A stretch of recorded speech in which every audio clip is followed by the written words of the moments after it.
On this edition of MSHA News, you're going to hear from a bulldozer operator who found himself sucked into a void on a feeder draw hole of a raw coal stockpile.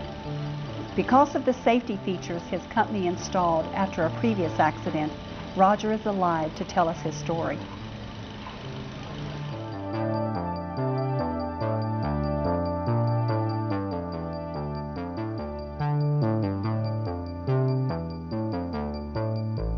The piles were way up big, and was probably somewhere in the area of about 15 to 20 foot from the top of the truck down.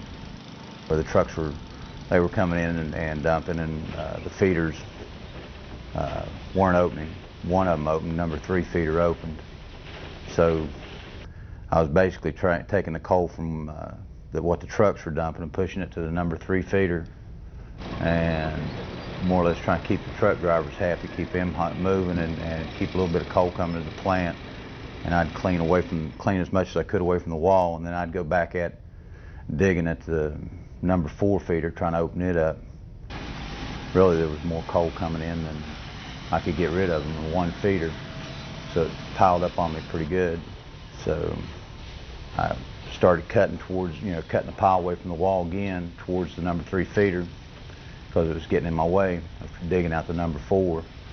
And the number 4 feeder had rat holed out, and I just had pushed up to the number 3 feeder and went to reverse, and when I started to move backwards, a big cloud of dust started rolling, and the dozer turned to the side, went into the feeder on its side.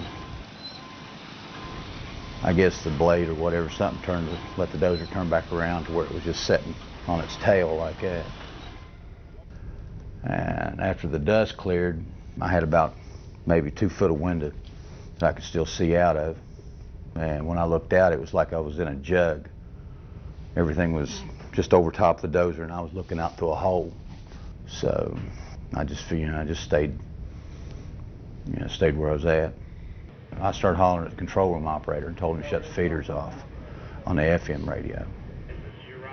I grabbed hold of the seat and pulled it forward as far as I could get it. I turned around backwards, put my back up against the window, and pulled the pin on the self-rescuer door and dropped it out. Got it. I'd shut the dozer off, other than I left the air conditioning fan running.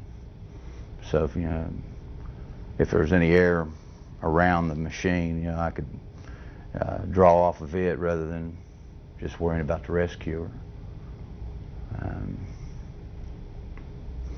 And basically, just sit there. I think they said I was in there for like an hour and 45 minutes. I was in my office and was informed by the plant foreman. We immediately got in a pickup truck and came to the stockpile on top where we could see what was going on. We got to the top and looked down. We could see the void in the pile, and we could see the blade of the dozer about 5 or 6 feet below the surface of the coal. We were able to communicate with the operator. We could talk to him, and he told us he was okay. He could see light, and we told him what we were going to do. We called a loadout and got 2 more dozers up to the pile, and we immediately began moving the coal away from him. And when we started moving the coal away, the pile started breaking, and it covered the dozer at that time to where he couldn't see. So he had his self-rescuer out and had it ready. Nothing really fell in until I could feel the other dozer. He'd started coming in on the pile, and when he did it, everything jarred loose, and finally it covered the dozer up. Almost positive that I could keep what was going to come through that window out. And if I stayed where I was at, that the cab of the dozer wasn't going to fill up with coal. When I first went in, I still had about that much window. And as this things progressed, the window was getting slowly but surely covered up, and then finally it was the window covered up, and then I felt the pile give, and you feel the dozer move. It was just kind of a thud, and then I knew that the rest of the pile would come in on top of it. With communication, I could talk to Roger all the time while I was climbing on the pile. The time I got to the where he was at to the top. Then I was above him, so I could look down and see the blade and part of the cab. And then I talked to him, and she started digging him out. The man has a lot of time to think when he's actually that close to death. I just stayed real calm and tried to control myself enough to where I didn't get real excited, and thought about my kids and my wife. The glass was already breaking in, it was crushing through the doors, and they basically just had to finish breaking the glass out. I just told Mr. Bubba, just get me out of here. And he grabbed me by the shoulders and pulled me through the door. Coal stockpiles probably is the most dangerous situation that we have in the coal industry today. We did a lot of things after the first accident, which was in the clean coal pile. We created some more ideas by having the trucks to stop dumping, concentrating on the one feeder that was giving us a problem.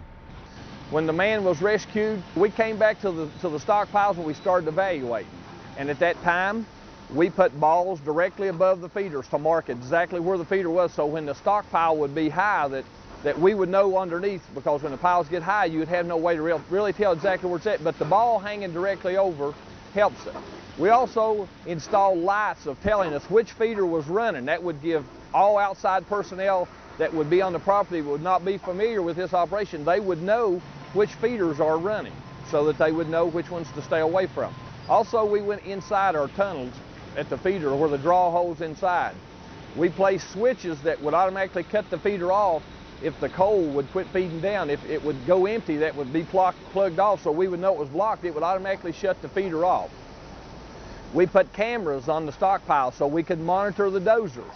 We have 3 different radio communications in the dozer so that the man, if one radio would fail or antenna was knocked off, he would still have radio communication with someone, because he has with the supervisor, he has with other mobile equipment, and he has with the control room. So that gives him the communication to be able to get a hold of someone. Each dozer on the job, we have a self-rescuer that is located in a compartment directly above the operator's head so that he doesn't have to look for it. Pulls it down, there's a flashlight, and the self-rescuer is located in a compartment where it's easy access to the operator of the equipment. It's part of the operator's job each day when he checks his equipment out. He has a pre-op checklist. He also checks to make sure that this hasn't been tampered with, hasn't been opened, hasn't been used, so that way he knows that it's in good shape. He has a pin flashlight kept in there so that he'll have light in case of darkness.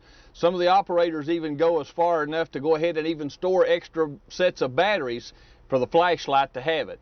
This is in each piece of equipment that we have to assure that the operator will have this self-rescuer to be able to use.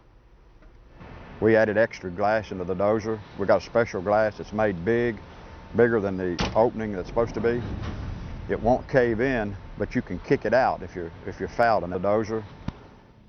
In the event that you have stockpiles get large, you have weather changes, you have dozers working, and you're not running a pile, but you have to push the coal, then you are going to get feeders that will be plugged up, and you have to go back and open them. But the main concern is to be sure that we're safe when we do it and have every possible means of making sure that we don't get someone hurt or get someone in a feeder. You get into a situation like that, you kind of look at, what's going to help me survive longer. If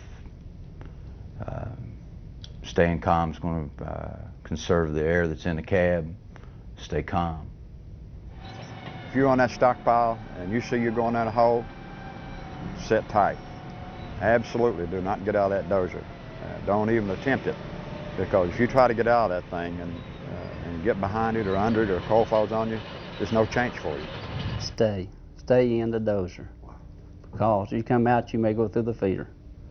You may get under the dozer. We don't know how to dig for you. If you're out of the cab, we don't know how to shove or push for it to try to get you out. Stay in the dozer. I believe you stay in it, you'll stay alive. When we have this problem on the stockpile and we know the feeder's plugged, we're very, very much leaning toward the remote control dozer to open that hole up with not having a human in it.